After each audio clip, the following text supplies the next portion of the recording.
Welcome to the Barrow Bookstore audio series.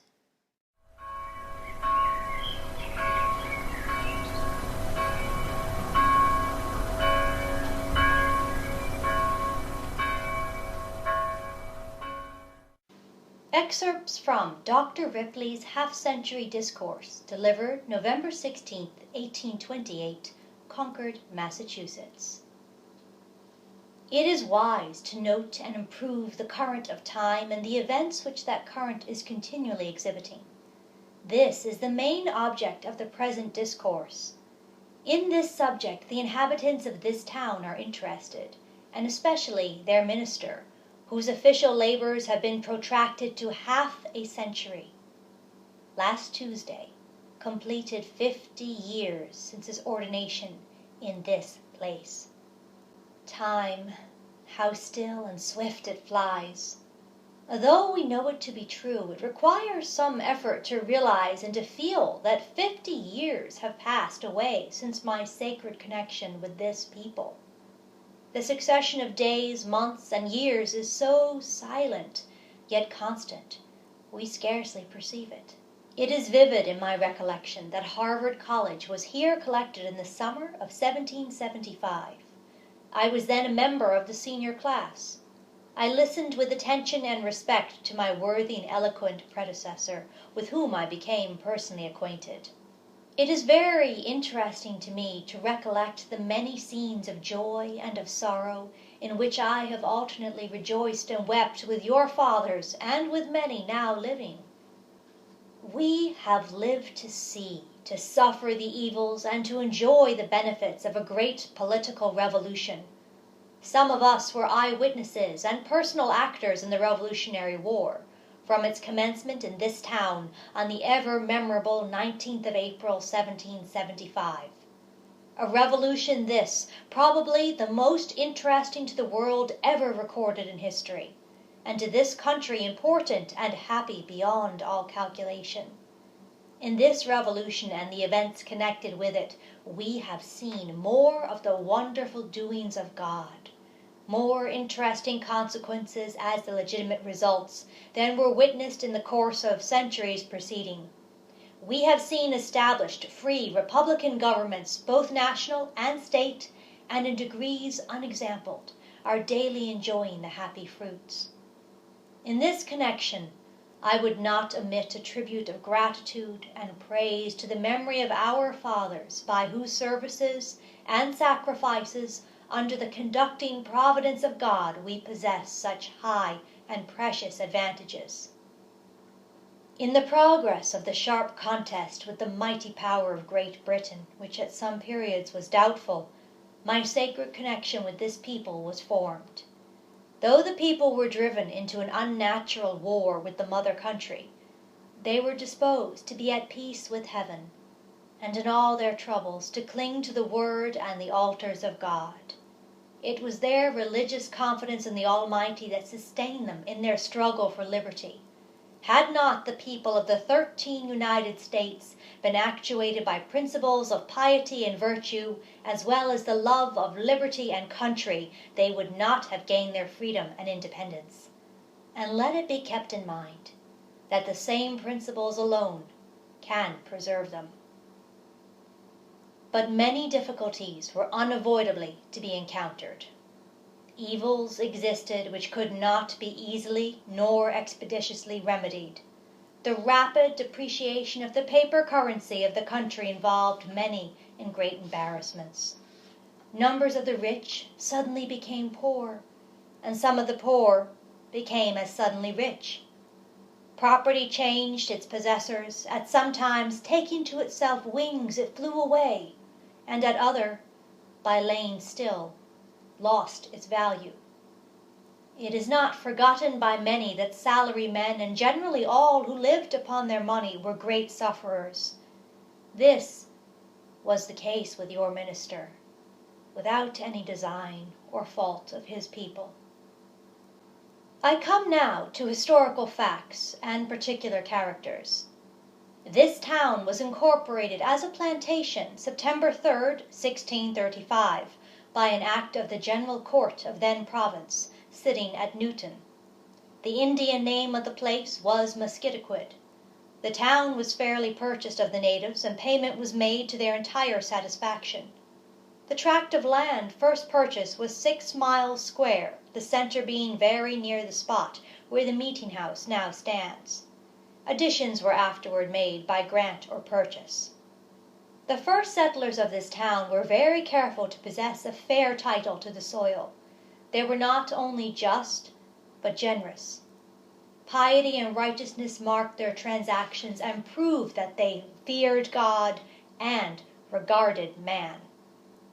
They suffered extremely, both from want and fatigue, and endured with singular patience and firmness the greatest difficulties and sorest labors that ever any people with such weak means have done. As has been observed, it was a tedious journey from Cambridge to Concord. It was through a dismal wilderness without any road, abounding with brush, briars, and swamps, so that not only their clothes but their flesh was torn, and their strength sometimes exhausted. It was extremely difficult to procure comfortable food. Scarcely ever did they enjoy such as would now be counted tolerable. Compared with them, the poorest of us fare sumptuously every day. And yet, how little do we think of those destitute pilgrims, who endured hardships that we might live at ease, who fasted that we might feast, who mourned that we might rejoice, who served God in the desert that we might worship him in a pleasant and populous country. Our fathers had little else to eat than alewives and shad, Indian corn, meal and water, pumpkins and squashes, and sometimes a little wild meat. They had given up their earthly treasures and comforts for those of religion and heaven. But the Lord our God was with them. He protected and fed them in a wonderful manner. It may be said of them, as of ancient Israel, that they were made to know that man doth not live by bread only, but by every word that proceedeth out of the mouth of the Lord doth then live. Ye opulent and delicate, could you live 1 year, 1 week, as did our ancestors, for the sake of religion and conscience? In the infancy of this town, it was remarkably protected from the often enraged savages. It is rationally supposed that the full satisfaction which the Indians received when they sold the land rendered them more peaceable towards the inhabitants. While other settlements around about were greatly disturbed, their houses burnt, men, women, and children killed and scalped, and others carried into captivity dreadful as death, no attack was made on this town, and only 3 persons killed by the Indians within its bounds. Omitting to quote farther from the discourse above mentioned, and many things more suitable for common history than a sermon, which history I have understood is already commenced, I shall attend to the affairs of the church. Here, also, we are destitute of records during the ministry of the 4 first pastors. We are able, however, from other historical sketches, to trace with certainty the succession of ministers and that of deacons since the ordination of the Reverend Mr. Bliss. Our church records begin with the settlement of Reverend Daniel Bliss.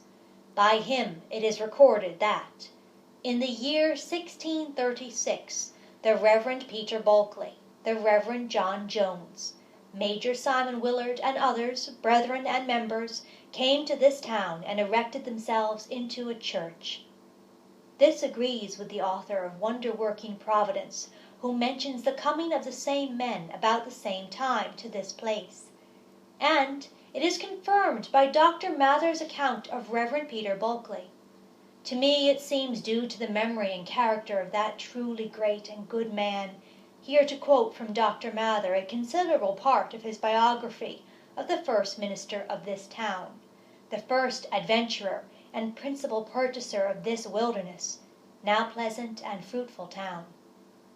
I shall be excused for dwelling on this character, not only because we are furnished with materials, but because we are more indebted to the piety, enterprise, and labors of Mr. Bulkley than to any other individual adventurer. All were worthy and merit a grateful remembrance, but this man excelled and is worthy of double honor. Of the Reverend Peter Bulkeley, it is written by Dr. Cotton Mather in his Magnalia that he was descended of an honorable family in Bedfordshire, where for many successive generations the names of Edward and Peter were alternately worn by the heirs of the family.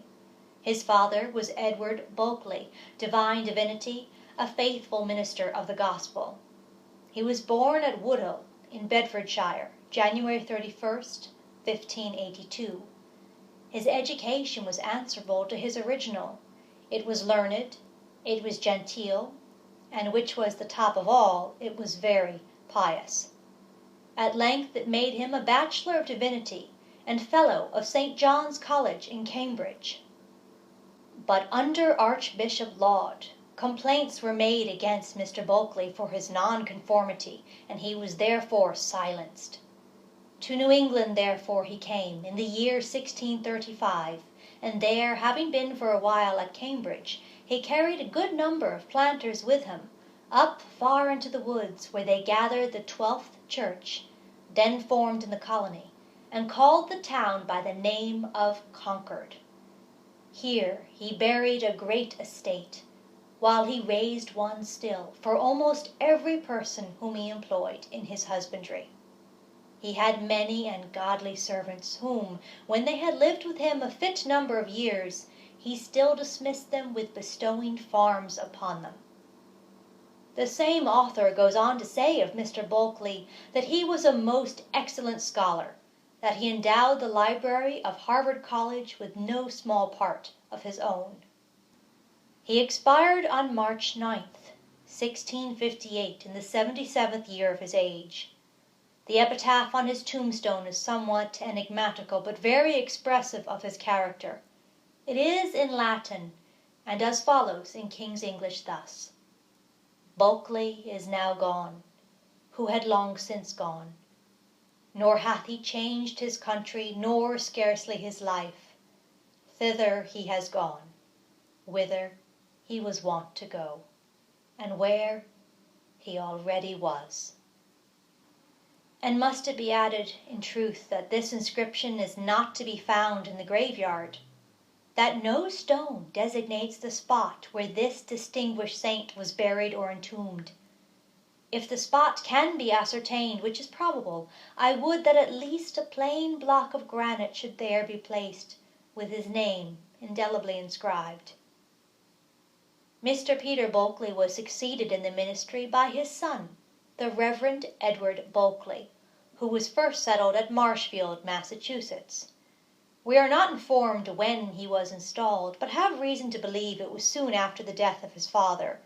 He was born and partly educated for the ministry in England, and died in the town January 2nd, 1695. The Reverend John Jones, who came here with the first company as colleague with Mr. Peter Bulkeley, left this place with a part of the settlers in a few years after planting themselves here, and Mr. Jones therefore is not reckoned as one of the ministers in succession. The Reverend Joseph Estabrook was born at Enfield in England, and graduated at Harvard College in 1664. He was ordained colleague with Mr. Edward Bulkeley. The year I cannot say. He died May 23rd, 1711. His age is not ascertained. We know little more of him than that he was a man of distinguished piety and very respected abilities. He was accounted faithful, and his praise was in all the churches. The Reverend John Whiting was ordained in May 1712, and continued in the ministry upwards of 20 years. His pastoral relation was dissolved before he died. He was sometime a tutor in Harvard College, was a gentleman of learning, and possessed a large estate.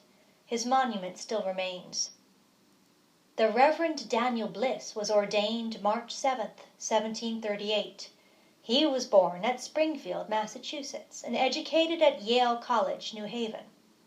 He was a Calvinist in his sentiments, and very zealous in preaching and conversation.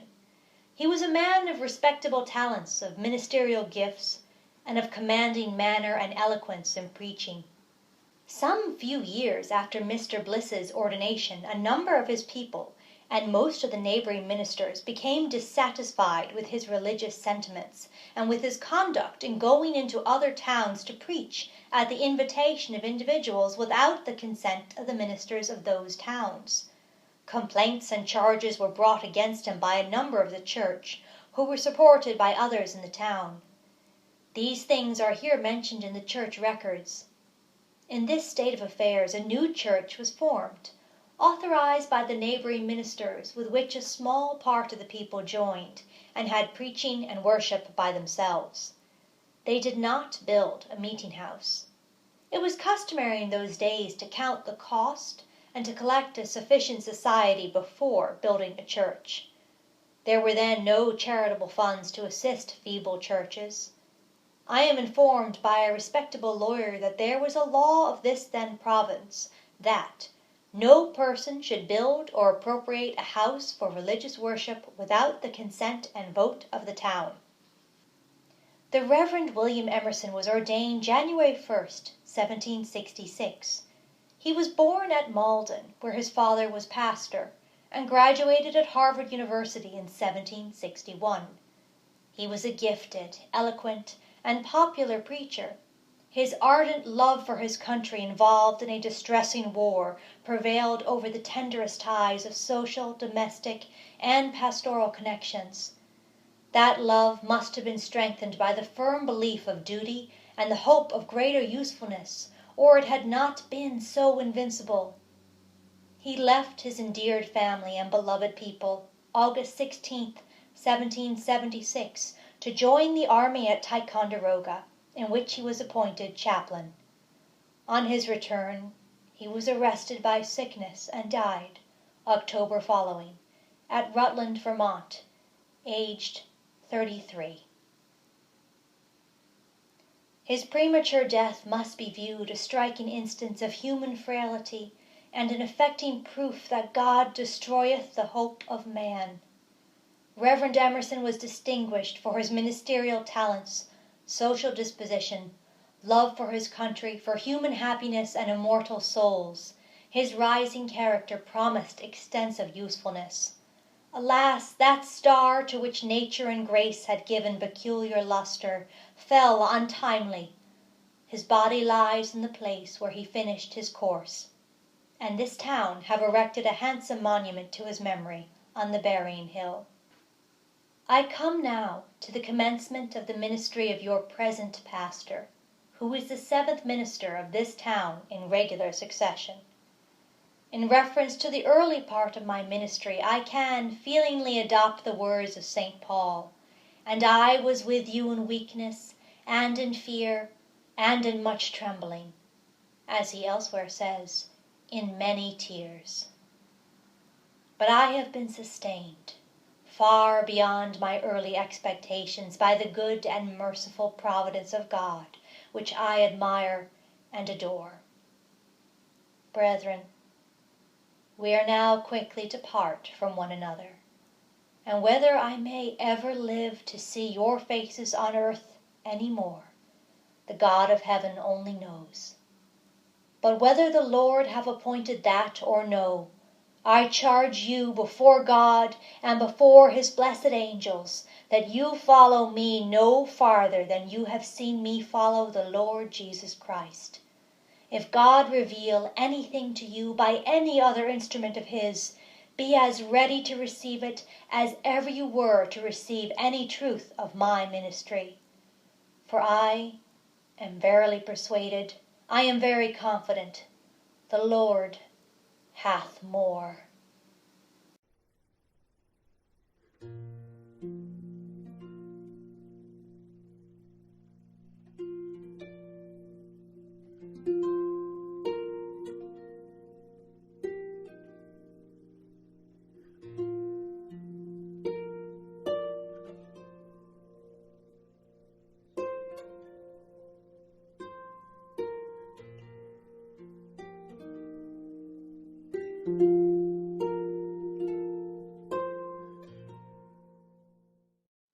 This has been a reading of Excerpts from Dr. Ripley's Half-Century Discourse, delivered November 16, 1828, Concord, Massachusetts. Presented by the Barrow Bookstore, located in historic Concord, Massachusetts, home of the authors. Reading and music by Jamie Lee. Thank you for listening. Join us next week as the Barrow Bookstore audio series continues with readings of short stories and works by Concord authors and beyond.